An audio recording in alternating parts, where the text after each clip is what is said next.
Bum bum bottom bum bum bottom bum bum bottom bum bum bottom bum bum bottom bum bum bottom bum bum bottom bum bum doobie doobie da da da doobie doobie da da da doobie doobie da da da bum bum bottom bum bum doobie doobie da da da doobie doobie da da da doobie doobie da da da bum bum bottom bum bum bottom ba da ba da ba da ba da ba da ba da ba da ba da ba da ba da ba da ba da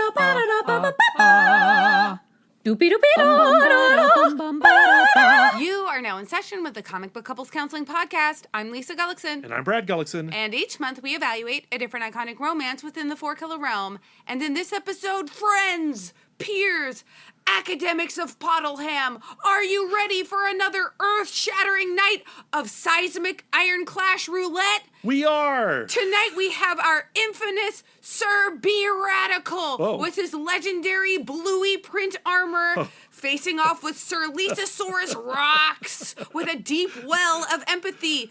Grab your RSS feed and place your bet, folks. Knights, rev those engines. Rev your engine, Brad. In our creator corner, we're crossing lances with Hound, talking about their action-packed teen romance Sir from Boombox. Just when I think you can't, outdo previous intros, you do it. You know, That's I have your one best. job to do, and that's come up with the intro, and I think we can turn the mics off. We're done. Lisa Rockosaurus, was that it? Lisasaurus Rocks. Lisasaurus Rocks. That's a good one. Brad, what was it? B. Radical? Yeah, Sir B. Radical. Sir B. Radical. And I am Sir Lisasaurus Rocks. That's better than people calling me B-Rad after the J.B. Kennedy film. I've never really had a nickname.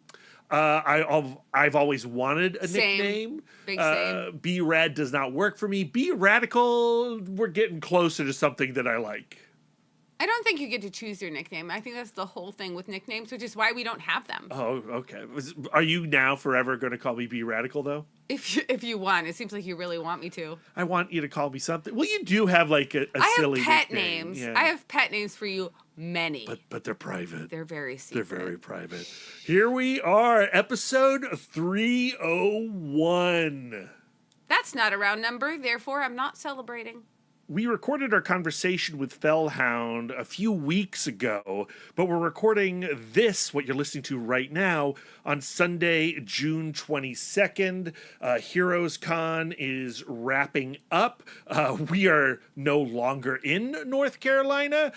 We drove down on Wednesday, did a whole day in Greensboro, North Carolina, visited Acme Comics on Thursday, then did our panel on Friday, then caught a little bit of the cons, got to see some people, got to buy a few comics, and then had to race back home because work. Yeah. This was something of a whirlwind impulse trip for us. I know we've been promoting it for a while, so it sounds like we had a plan. And Just a few weeks, actually. Terrence of Comic Culture reached out to us maybe a month ago, if that. Yeah. Oh, I guess that's the kind of procrastinator I am. Where a month ago sounds like, whoa, what a long time to get prepared.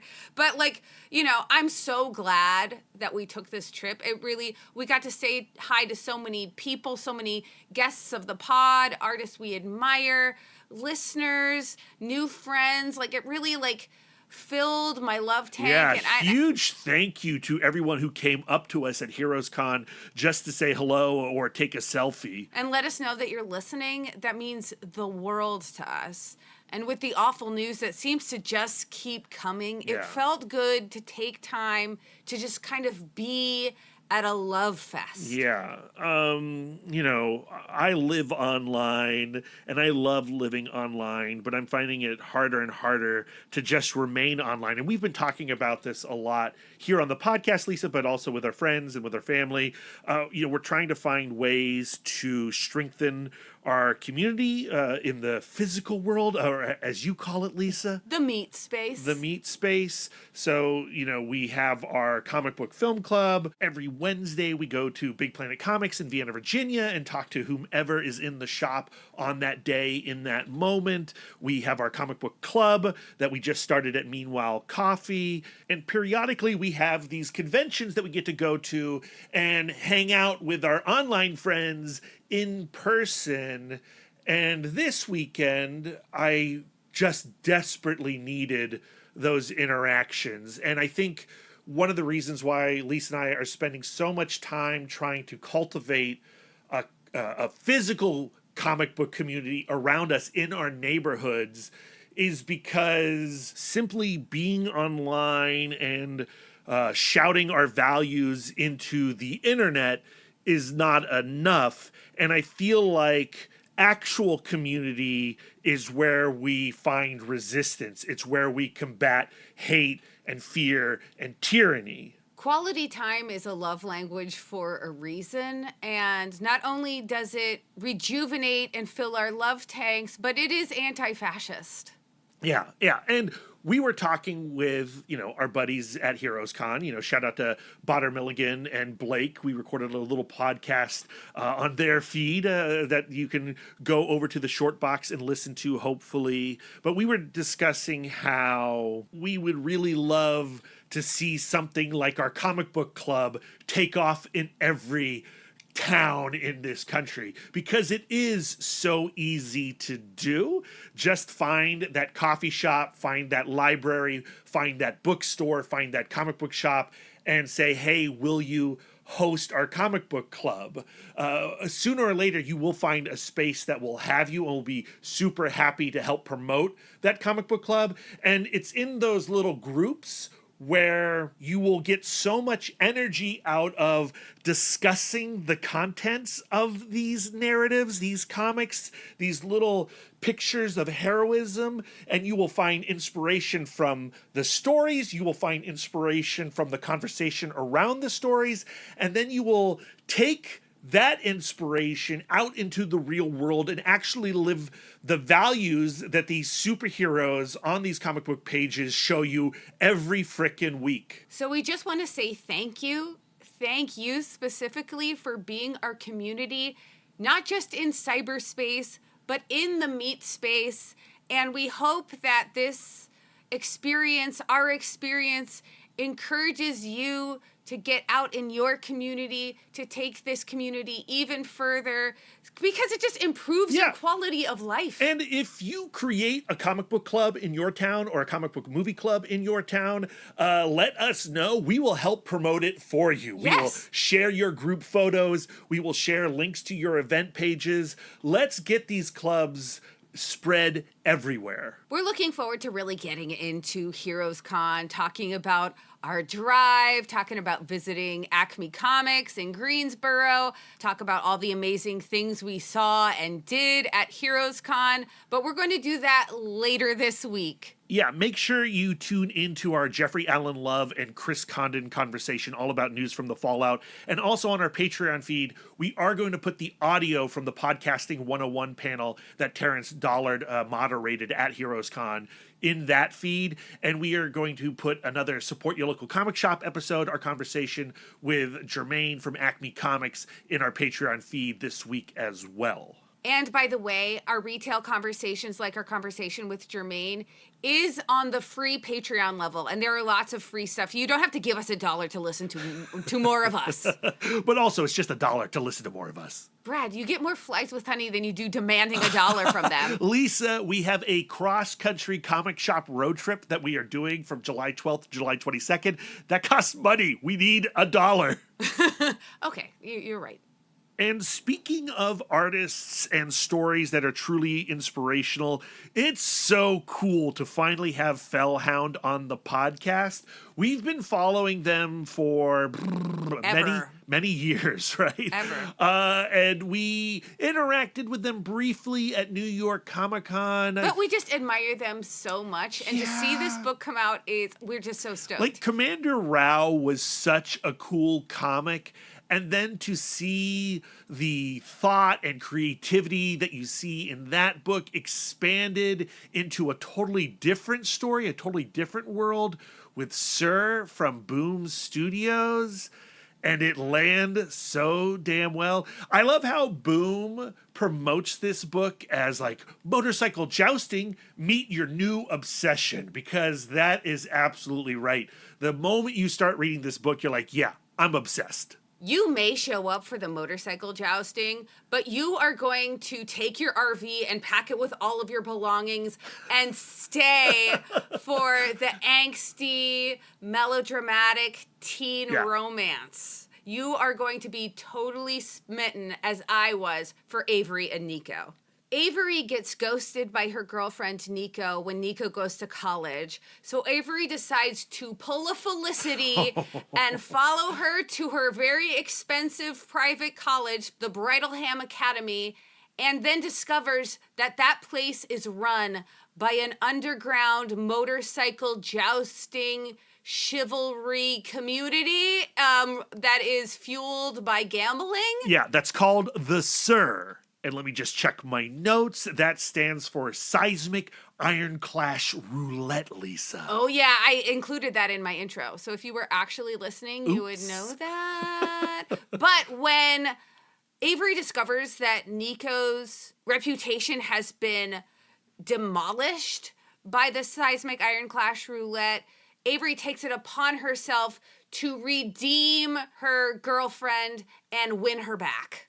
What I love so much about Fellhound's comics is that they are, character forward, emotion forward. This is a relationship drama, but it is put into a universe that you would see in like George Romero's Knight Riders or Rollerball. The S.I.R. is so wild, so out there, but so thought through. Yes, so imaginative. And every time Fellhound introduces a new writer, they've got a new look, a new aesthetic, a new theme, and you just want all the action figures. Do you know what it reminds me of? Do you remember when you saw Gone in 60 Seconds in the theater and you were pretty sure you now know how to, steal a car? Lisa, I'm going to tell you right now, I did not see Gone in 60 Seconds in the theater. What? Yep, that is one of the Jerry Bruckheimer movies I skipped. Oh, I freaking love that movie. Is that weird? Maybe. But anyway, we should watch it. We should. And after that, we should start our own Seismic Iron Clash Roulette, because I'm pretty sure I can after I reading just want S.I.R. the action figures. I don't want to actually fix anything or ride anything. But don't you kind of want a suit of armor? I could crochet you one. Yeah. Well, you sure, crochet me one, buy me one off of eBay. Of course I want a suit of armor. Every kid wants a suit of armor. So S.I.R. is now currently available in a trade paperback from Boom Studios. Fellhound does the script and art. The colors are by Eleonora Bruni with assists by Freddie Tanto. Letters and logo by the great Becca Carey. Covers and chapter breaks, of course, by Fellhound. I love when books also give you the credit for the series designer, Grace Park, the collection designer, Madison Goyette, if I'm saying that correctly. I don't know. And of course, the book is edited by Elizabeth Bry. So prepare thyself for this highly anticipated conversation. We are so excited to have finally had it now that we have S.I.R. as this beautiful, complete package, as this spine on our shelf. And without any further ado, here is Fellhound in the Love Nest. Fellhound, welcome to Comic Book Couples Counseling. Hello. Hi. Oh my God. So nice to finally join you guys. Yeah, we've interacted for so long online. It seems kind of crazy that this is the first time you've actually been on the show. That is a huge problem, and we're responsible. Well, we get to say the long-awaited Fellhound, the greatly anticipated Fellhound. We are so stoked to have you, finally. And I am so excited to finally be on. I've loved your podcast for so long. I was actually just listening to the episode you guys did with Michael Schwartz, who I also love. That was such a great episode. Michael's the best. I get to take out my knives again because I've got more armor. Chink, chink, chink, chink, chink. My amazing Foley art. Here it comes. I only bring it out for very special guests. But I think that's actually a pretty great place to start with the concept, the world building that is happening in S.I.R. How did this come to be? Was the relationship first? Were the characters first? Or was the world first? It's kind of crazy because a lot of it was brought together Just me wanting to make like the most insane sports anime thing that I could think of. So I was a big fan of a show called Gundam Witch from Mercury, which is about like school dueling and giant mecha. And I was also obsessed with this like crazy golf anime called Birdie Wing, and I've never really been interested in golf before, but this anime was so insane that I was like, wow, they made golf interesting. So for Sir, I just wanted to make my own version of like an insane like school dueling sports anime, and it was a lot of things that came together at once. Like I knew I wanted like a queer relationship in there. I knew I wanted like school dueling, and I knew I wanted like insane sports vibes. So it was everything kind of came together at once. It wasn't really like a character first or like world building. It was just like I wanted a melting pot of all these things that I loved, and I just prayed it would come together. And even if it didn't, I could maybe get away with having it just be like the most ridiculous thing ever, and people wouldn't care that it made no sense. A lot of people come to comics for the action, for the over the top, frenetic sequentialing, but I show up for the melodrama. I love melodrama, and you really bring it in, Sir. You give Avery a devastating background. You make all of the emotions so enormous. Where does this love and celebration of melodrama come from for you? So some of my favorite stories, I feel like were very melodramatic. Like one of my favorite comic books of all time is Strangers in Paradise, and that is like 2,000 pages of like hardcore character drama, like relationships. Yes. We have it at arm's length at all times. As you should. It's so good. Like I was just so blown away. So I think a lot of my love of like really focusing on the character building came from like Terry Moore, and like in all of his works, it's very character focused, which I adore. Um, and then the other part of melodrama, I think it's just, I'm a big fan of manga and anime, and I feel like a lot of the, the stories in there are just like always full of very exaggerated emotions, very like high melodrama in all cases. Um, and as someone who's like a very character focused writer, I feel like the drama is what makes me interested in stuff. So it was very important to me that like these characters had very raw and heavy emotions throughout the book. Could you talk a little bit more about the use of melodrama and, why melodrama is so effective for you as a reader and as a storyteller? So I to be honest, when I think about the books that I really, really loved, I feel like a lot of the books that I loved were the ones that made me cry or made me like super duper emotional. And I felt like that was something that I wanted to carry in my book. So before I made Sir, I made another book called And We Love You.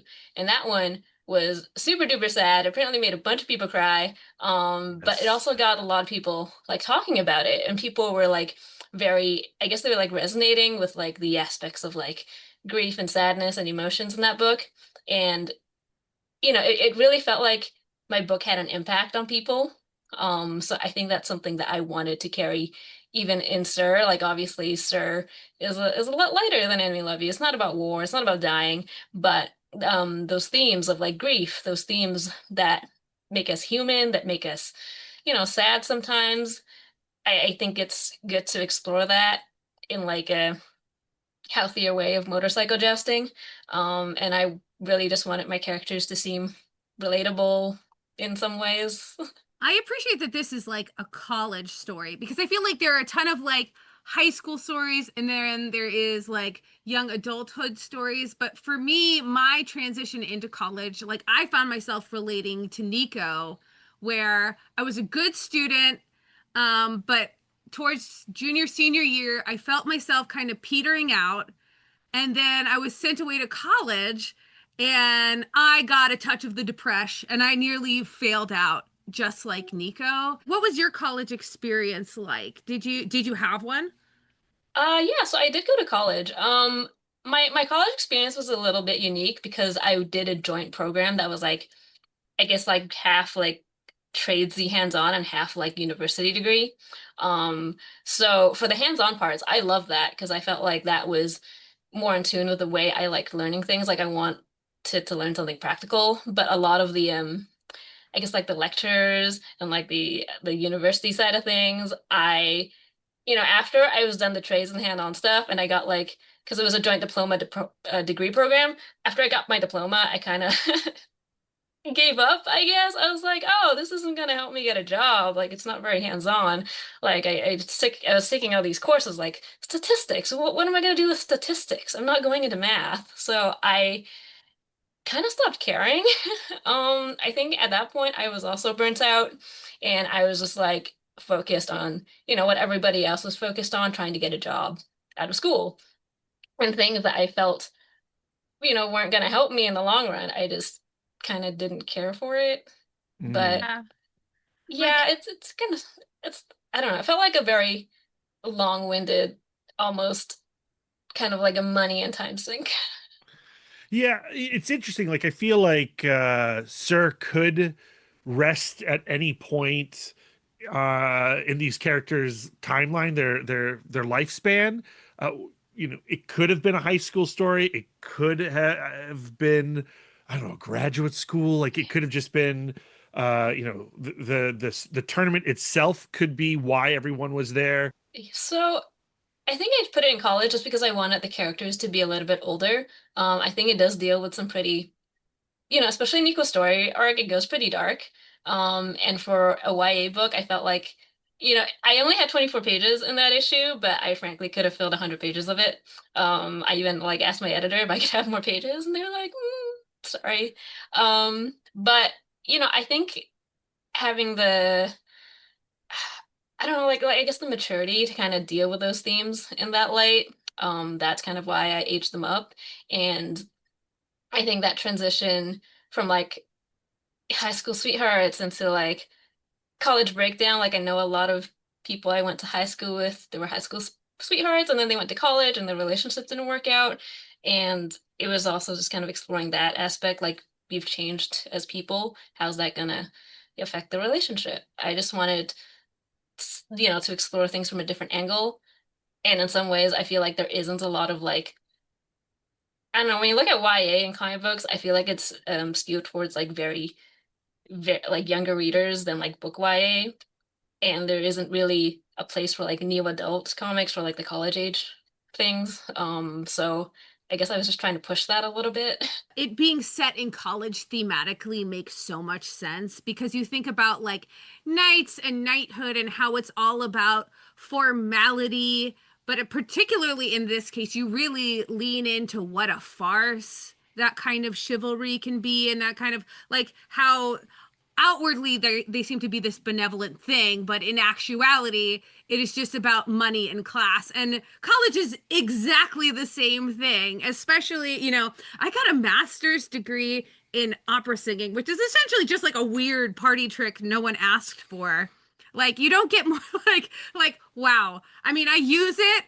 I'm a musician, but what a profound waste of time and money.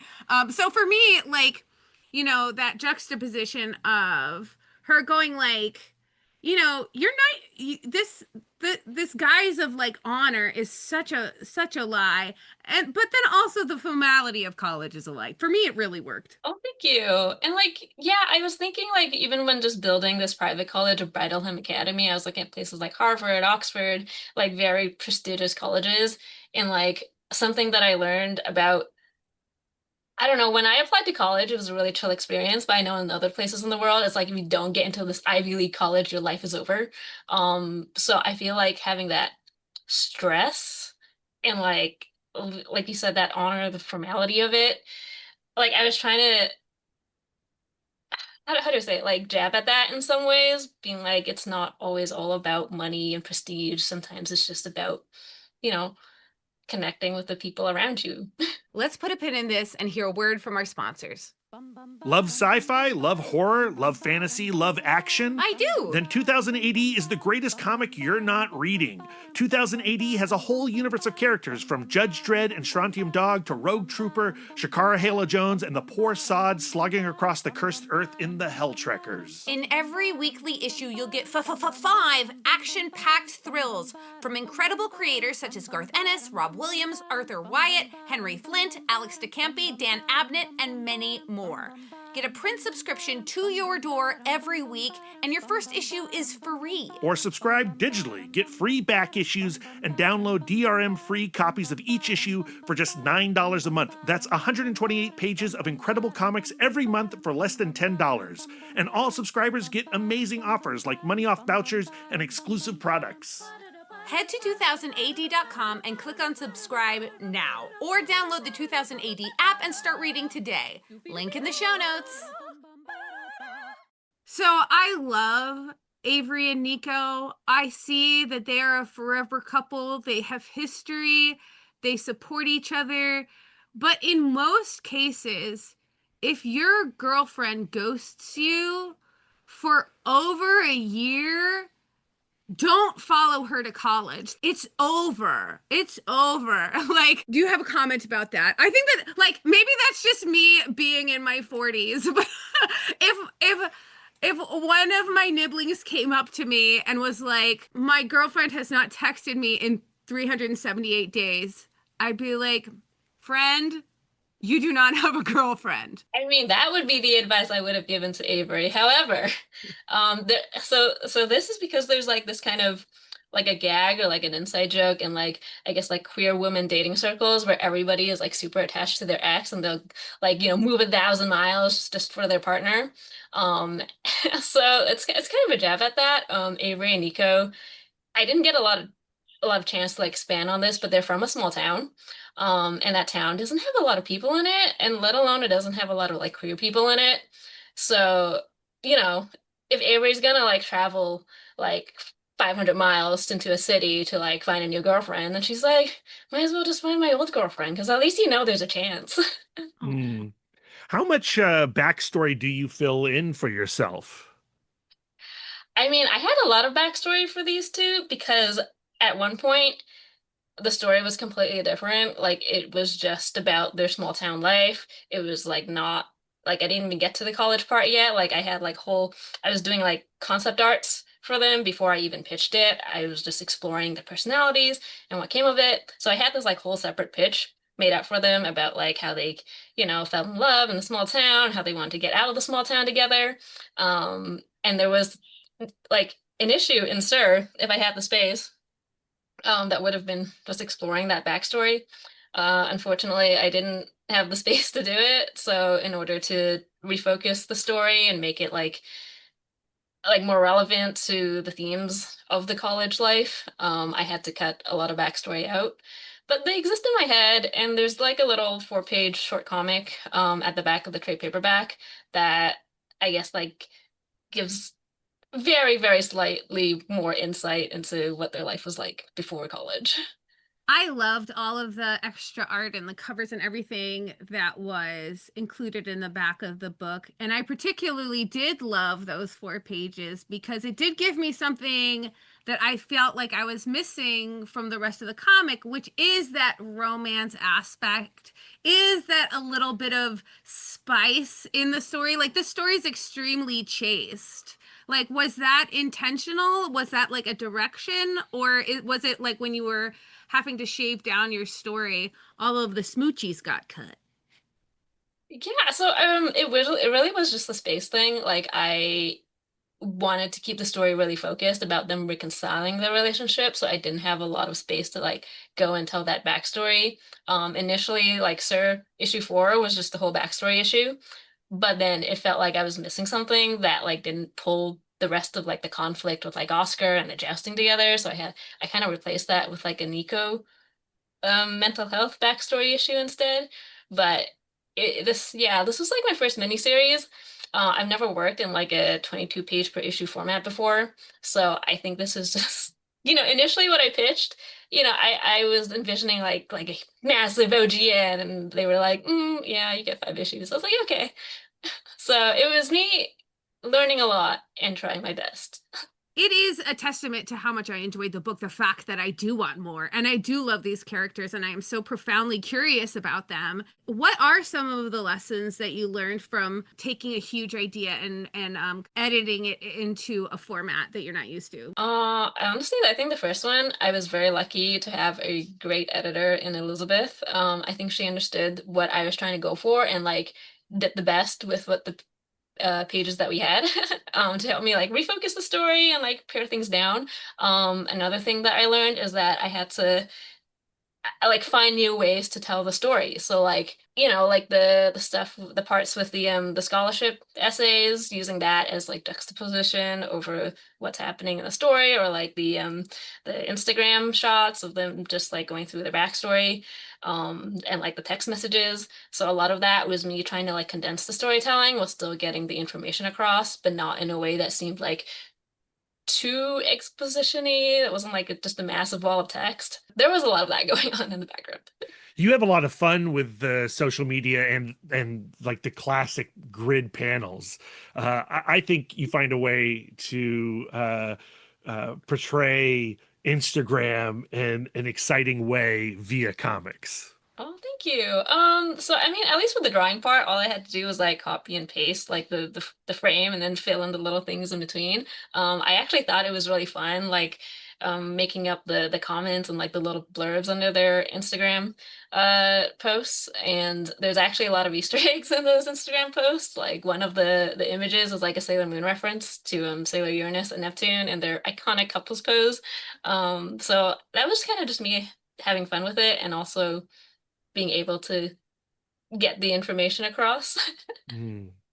So the impression we're also getting, or that I'm getting anyway, is that you had this whole life for these two characters, and it could have been any kind of genre, but you found a way to merge these characters into your love of sports anime, sports manga, with the motorbike joust concept.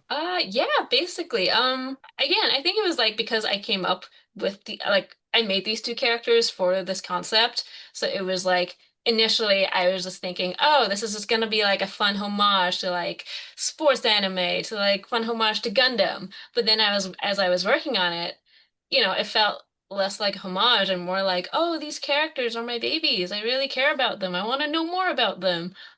So that kind of led to me Mm. making, like pages and pages of like entirely different pitches. Like I had like literally had multiple pitches with these two characters in them.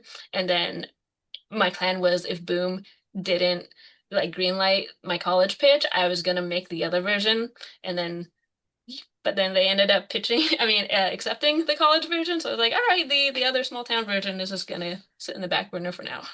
So now that you're positioning these characters, these characters are going to be in the S.I.R, you have to create all these knights and characters and designs. What's that process look like? So that was really fun because I really love character designing, and I really wanted every character to have like a very basically I wanted every character to look like they designed their own costumes, which kind of flexed my character design brain a little because I have a tendency to like fall into the same patterns over and over again. So for one of the characters, I actually consulted some of my friends. Um, I'm not sure if you know an artist called Kara Huset, but she does a lot of really Hmm. cool like superhero redesigns and like fan art, and she's a really great character designer. So I basically like hit her up for advice. And for the character of Sir Reaper, she actually helped design that because I was having so much trouble coming up with a concept that didn't involve a scythe, because you can't really joust with a scythe.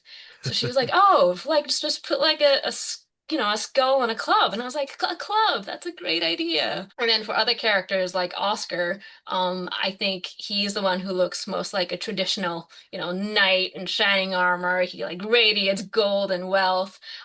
So for me, I wanted him to basically look like this is royalty. This is like the king. This is obviously a bad guy, but very shiny.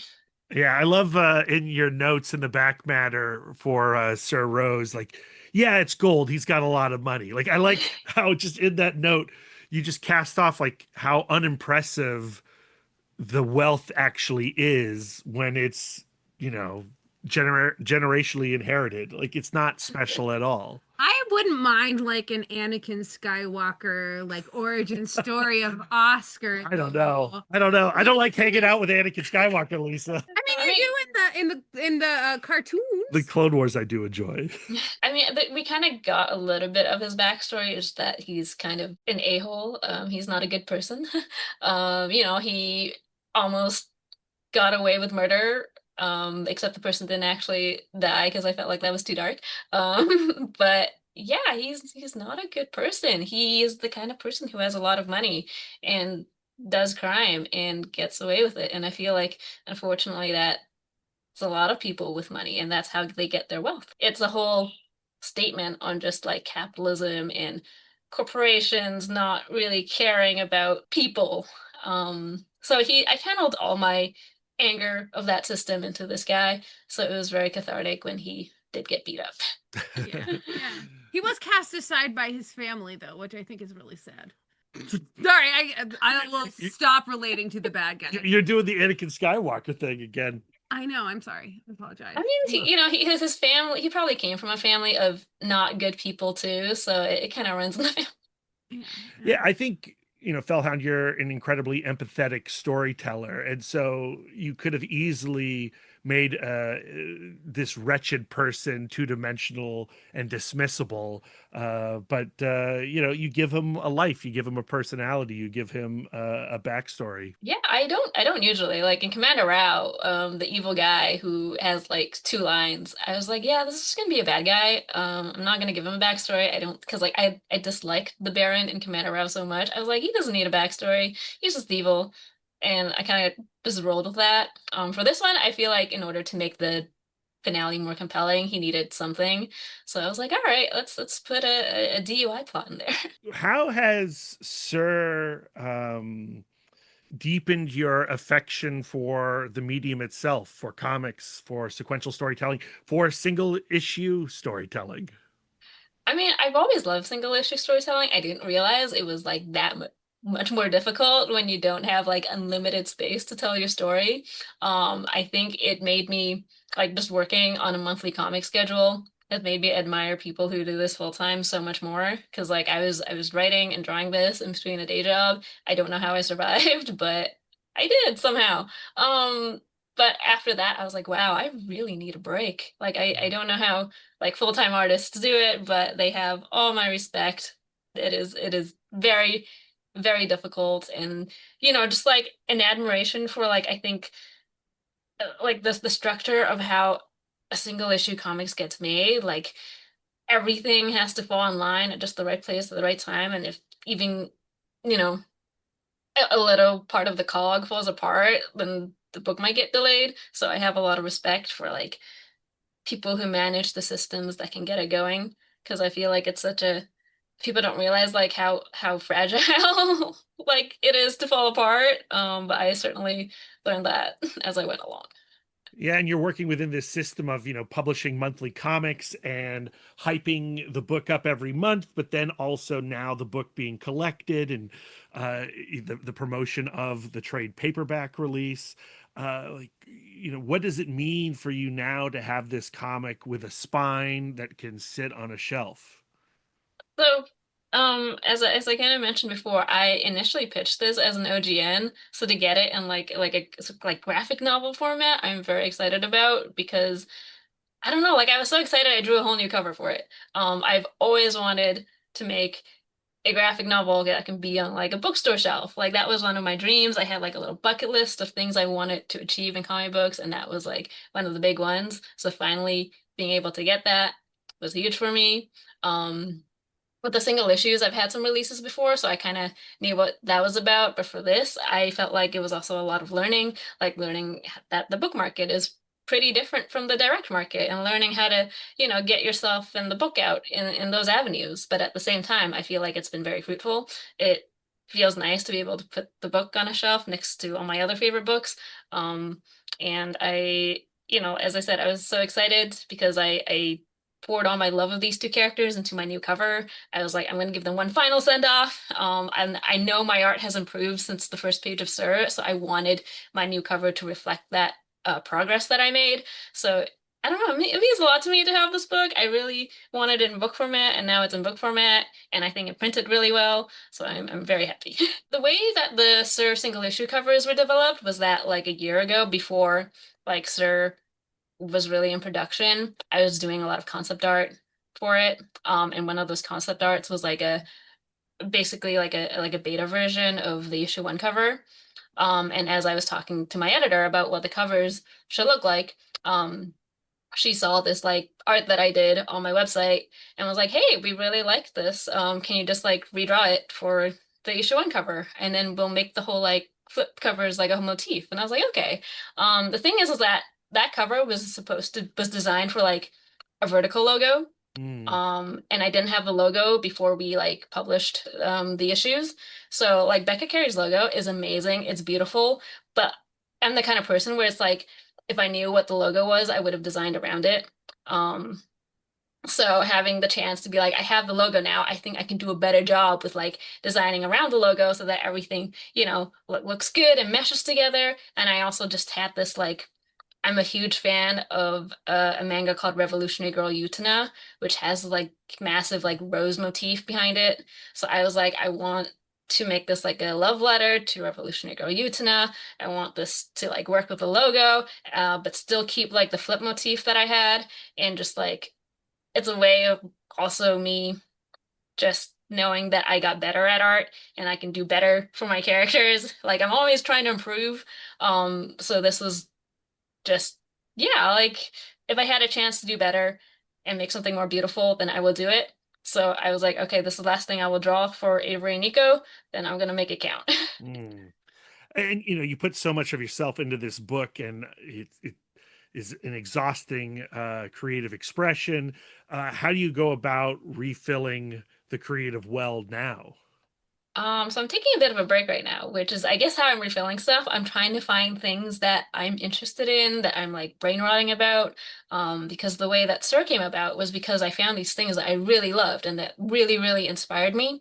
But when I was making Sir, I didn't have a lot of time to like consume as much other media as I wanted to. So now I'm basically catching up on a lot of stuff. I'm reading all the books in my backlog. I am watching a bunch of shows that everybody has told me to watch for over a year. And I'm still trying to find that one thing that like really sparks it, but the wheels are turning and I feel more relaxed and being able to enjoy stuff right now. So that's kind of how I'm recharging for the next book. Yeah, rest is work. So rest is work. So that's good that you're taking the break. Yeah, extremely well deserved. If it means more comics in the future. Yes. Fellhound, thank you so much for hanging out and talking, sir. It's been great to see the reaction to this comic as well online. Just looking at the Comics Journal review of it right before getting on the Zoom for this conversation was a lot of fun. So congratulations. Oh, thank you so much. It means a lot to be able to talk about this book with you two and that Comics Journal review. It was like one of my favorite things that I've read. There's so many good lines in there that I could use for like talking about the book. But yeah, thank you for reading that. And there you are, friends. Fellhound talking about all things Sir, which is now available in trade paperback from Boom Studios. One of the things in that conversation, Lisa, that I responded to a lot was how Fellhound was talking about just how exhausting creating something like Sir is. Fell can't really just jump right into another project. They've got to like rebuild their creative well a little bit. They got to find their rejuvenation. There is this very outward facing expectation where we think our creatives should just be able to like pump it out at any time. And the second they finish something, they already have to have like 1,900 irons Stephen in the fire. King, we need a book from you every year. Now make it 6 months. And that's how we end up with Tommy Knockers written entirely on cocaine, and it doesn't make any sense. Lisa, that's how we get the current phase of the Marvel Cinematic Universe. Yikes. But it reminds me of that talk on Smarty Pants on Dropout, where the comedian Sarah was talking about how like the bald eagle shouldn't be our national bird. It should be the cicada. This idea of having this extended rest period where you can develop and where you can germinate and where you can just kind of stew, and then all of a sudden you just pop out screaming and screwing and making it happen. Like, the thing is, I understand both modes, right? I understand needing to take a break after putting all of yourself into a book. S.I.R is Fellhound. But I also understand people like Matt Lesniewski, when we had our conversation with him many moons ago about, I think it was Static, maybe it was Faceless in the Family, and he talks about how the limitations and the pressures and the deadline end up being a collaborator as well. And so being forced to pump it out steers the art too. Whatever gets the art made so that we can read it. Yeah. Well, and like, at the end of the day, we shouldn't be torturing our artists, and they shouldn't feel the pressure to be tortured to create. Rest is work too. Yeah. Whatever keeps Fellhound operating, we need that to be the thing. And I definitely don't want to be promoting that very toxic masculine thing of like, you gotta do whatever you gotta do to get it done. Don't sleep, don't eat, just keep drawing. I might be hiking with my family, but I'm also drawing Spawn. Yeah, exactly. And talking about not torturing ourselves to produce, what else do we have coming out this week? Am I the toxic asshole? Am I the one who overbooks us on everything? Overbooked and overblessed. Is it Sunday night and we're struggling to get an episode out and we're going to do multiple episodes this week? Yes, that's me. I did it. I'm the villain. But your reward, because we got a great episode coming out on Wednesday. That's also the release date of News from the Fallout from Image Comics. This is an incredibly unique book. It's the first sequential comic book work from artist Jeffrey Allen Love. He's on the show joining us with Chris Condon, his collaborator. Chris has been on the show in the past talking about That Texas Blood and Night People and other cool things. It's a little weird to have Chris on the show and not have Jacob Phillips on the show, but you know, you can see other people. They have an open creative relationship. Yeah, they have an open relationship. And so, yeah, our next episode this Wednesday, it's all about News from the Fallout, the new book from Image Comics with Chris Condon and Jeffrey Allen Love. And we're officially a month out from our live podcast recording at Now or Never Comics in downtown San Diego on July 22nd at 7 p.m. with special guest Daniel Warren Johnson. The event is free, but you have to be on the list. And do you want to be on the list? Of course you do. So reach out to Brad or Lisa, and we will reserve you a spot. Yeah, or reach out to Now or Never Comics. Yeah, that's right. And Dan's going to be doing a signing there as well. We don't have all the details just yet. That's still being hashed out as we get so close to San Diego Comic-Con. But when we know everything, you'll know everything. So watch our feeds. Now, that's where our comic shop road trip ends, but it launches 10 days earlier on July 12th at Four Color Fantasies. Their weekend summer sale ends that day, too, so come buy some comics. I know it's going to be a rental, but I really want to smash something on the hood of the car. Can we please? Maybe. Next Sunday is our screening of The Suicide Squad, James Gunn's The Suicide Squad, at the Alamo Drafthouse in Winchester, Virginia, which is co-sponsored by Four Color Fantasies.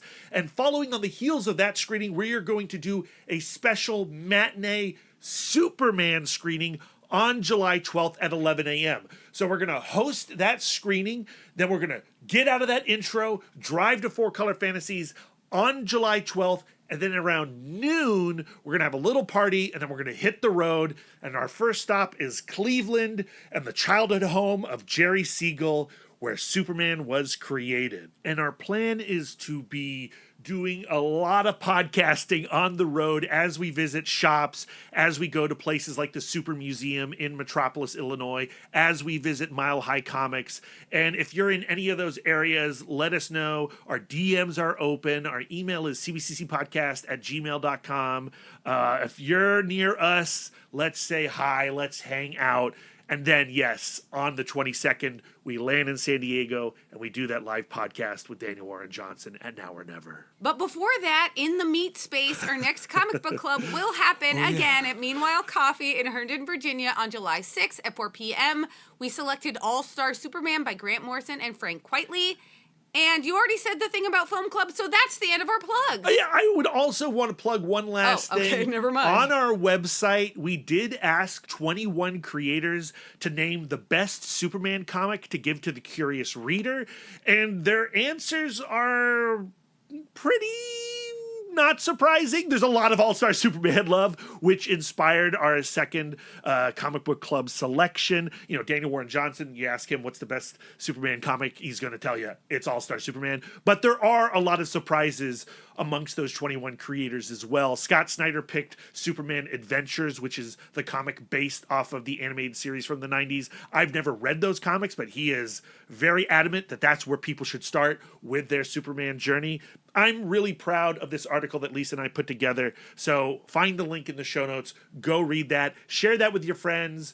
This is the summer of Superman in more ways than one. And it feels good right now to have somebody like Superman to strive toward, right? He's our angel, as Grant Morrison would say. That's the divinity of man that we should be emulating, not the Lex Luthors of this world. Okay, Brad, I've got places to go, people to see. Where can our listeners send their words of affirmation to you? You can find me on most social medias at MouthDark, although I'm spending most of my days on Blue Sky these days. If you have words of affirmation for our logo, send them to Jesse Lonergan at Jesse Lonergan on Blue Sky or on Instagram, Jesse.Lonergan. We saw Jesse at Heroes Con this past weekend, and we were able to give him our Lovebird stickers that he designed, along with the lettering from Hassan Atzmani El How. Lisa, where can our listeners send the words of affirmation to you? I'm always accepting words of affirmation at Sidewalk Siren on some social medias. If you'd like to spend more quality time with us, you can subscribe to us on Podbean, Spotify, YouTube, Audible, Apple Podcasts, or whatever app you choose. We're everywhere. If you'd like to get exclusive, you can join our Patreon, where you'll get more content, including weekly bonus episodes. If you'd like to reach out and touch us electronically, you can email the podcast, cbccpodcast@gmail.com. You can visit our website, comicbookcouplescounseling.com, or follow us on all the socials at CBCC Podcast. If you'd like us to touch you physically, What? you can wear our merch. Oh. I bumped the microphone. tpublic.com/stores/comicbookcouplescounseling divided by hyphens. You're just that excited. I'm thrashing. You can give us the gift of 5 stars on Audible or Apple Podcasts. And if you'd like to do an act of service, why not write a review or leave a comment on the show while you're there? We are fluent and receptive in all 5 love languages. It really warms our hearts and helps the pod. So until next time, friends, keep your love tank full. And your psychic rapport open. Doopy doopy bum bum ba bum bum ba ba. We need $1. Just $1. We need $1. I'd buy that for $1.